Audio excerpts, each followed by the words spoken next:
तो बुधवार को 700 अंक की बढ़त के साथ बंद हुए शेयर बाजार में आज भी तेजी देखने को मिल रही है। सेंसेक्स 400 अंक से अधिक की बढ़त के साथ 83,200 के आसपास कारोबार कर रहा है, तो वही निफ्टी 100 अंक की तेजी के साथ 25,350 और बैंक निफ्टी 150 अंक की तेजी के साथ 56,750 के आसपास ट्रेड करता दिखाई दे रहा है। बात करें ग्लोबल मार्केट की तो वहां भी मिला जुला कारोबार होता दिखाई दे रहा है। हमारे मार्केट एक्सपर्ट राजेश सोठानी हमारे साथ कनेक्ट हो चुके हैं, उनसे जानते हैं आज मार्केट का हाल कैसा है और किस सेक्टर में आपके लिए खरीदारी के मौके बन रहे हैं। राजेश जी, बहुत स्वागत है आपका। Good morning. नमस्कार, very very good morning. Rajesh ji, आज लगातार दूसरे दिन बाजार में तेजी देखने को मिल रही है, तो ऐसे में अब कौन से लेवल्स निवेशकों के लिए अहम साबित हो सकते हैं? सबसे पहले तो आपको, आपके सारे दर्शकों को बहुत सारी बधाई कि जो लेवल्स हमने दिए थे बिल्कुल वैसे बाजार चल रहा है और आज 25,500 तक का निफ्टी का लेवल जुलाई फ्यूचर का छुआ। तो आपके दर्शकों को बहुत ज्यादा अच्छी कमाई पिछले 4-5 दिन के जो अपनी एक्यूरेसी गई है उसके हिसाब से हुई है, तो दर्शकों ने जबरदस्त पैसा छापा है। अब अगेन 25,200, अभी अपन बात कर रहे हैं जुलाई फ्यूचर की, तो 25,355 के ऊपर निफ्टी रहने पर दोबारा से घटने पर बाइंग करनी चाहिए।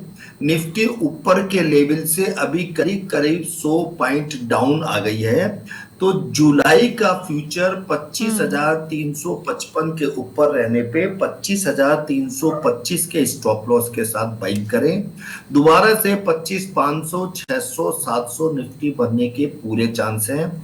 अभी ग्लोबली मैं जो अभी बात बोलने जा रहा हूँ ना, बहुत इंपॉर्टेंट बात है जी। अभी ग्लोबली अगर बाजार में कोई नई चीज नहीं आती तो जुलाई के महीने में ही हम ऑल टाइम निफ्टी को क्रॉस कर देंगे। As a SEBI registered research, ये मेरा पर्सनल व्यू है, लेकिन यहां से 1000 पॉइंट की निफ्टी के अंदर तेजी जुलाई के महीने में ही आ सकती है, पूरे चांस है। कॉन्टेरियन एक बात है कि कोई इंटरनेशनली कोई नई चीज, नया विवाद चालू नहीं होता। बस इस खाली चूंकि ट्रम्प साहब कब क्या बोलते हैं, कोई नया विवाद आ जाए, वो मेरे आपके हाथ में नहीं है। मैं टेक्निकल चीजों को समझ के, बाजार को समझ के बोल रहा हूँ। 25,620, 630 तक की निफ्टी जा सकती है जुलाई के महीने में। राजेश जी, दूसरा सवाल है कि मंथली एक्सपायरी के दिन क्या बाजार में वॉलेटिलिटी बढ़ेगी या तेजी कायम रहेगी? वॉलेटिलिटी रहनी चाहिए, जो हो भी गई है।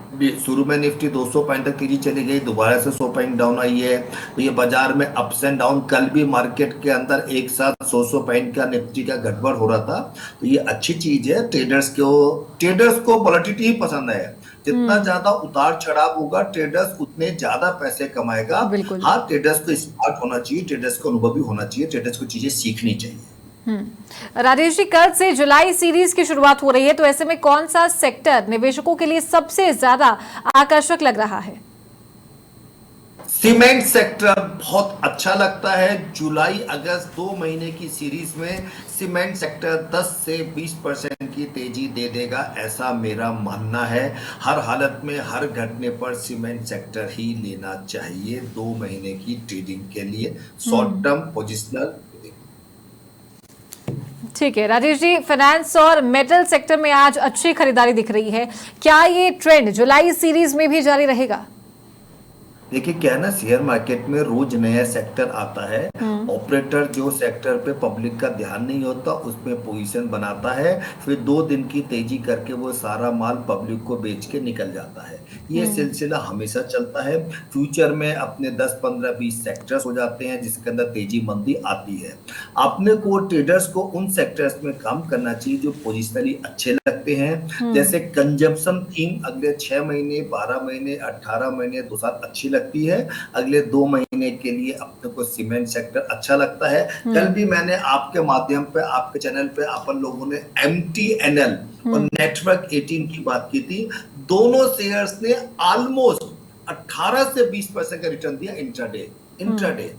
कितना जबरदस्त रिटर्न आया। तो अभी ये स्टील, मेटल सब तेजी मंदी होती रहेगी, मैं इनकी तेजी में लॉन्ग टर्म नहीं। राजेश जी, नाटो समिट में रक्षा बजट को GDP के 5% तक बढ़ाने का फैसला हुआ है, क्या इसका असर ग्लोबल डिफेंस सेक्टर और संबंधित शेयरों पर दिखेगा?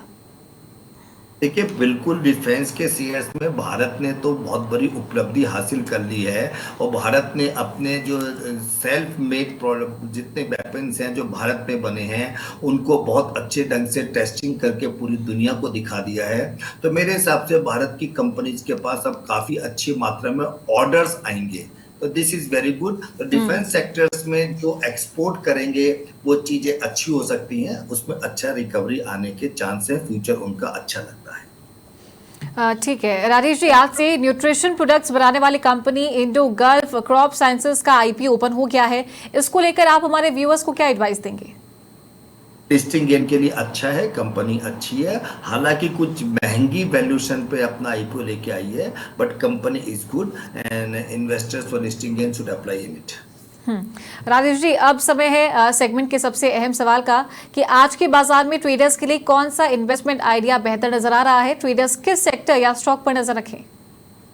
जैसे मैंने कहा सीमेंट सेक्टर, तो पोजिशनली एसीसी और अंबुजा सीमेंट दोनों जुलाई और अगस्त के महीने में 5% से 20% तक की तेजी दे सकते हैं। इन दोनों शेयर्स के अंदर आप हम लोग इन्वेस्टमेंट और ट्रेडिंग कर सकते हैं।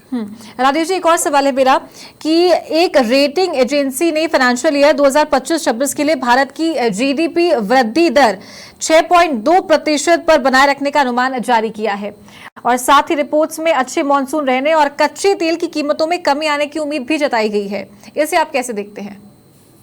कच्चे तेल की कमी तो ईरान के युद्ध की वजह से तेल के भाव बढ़े थे।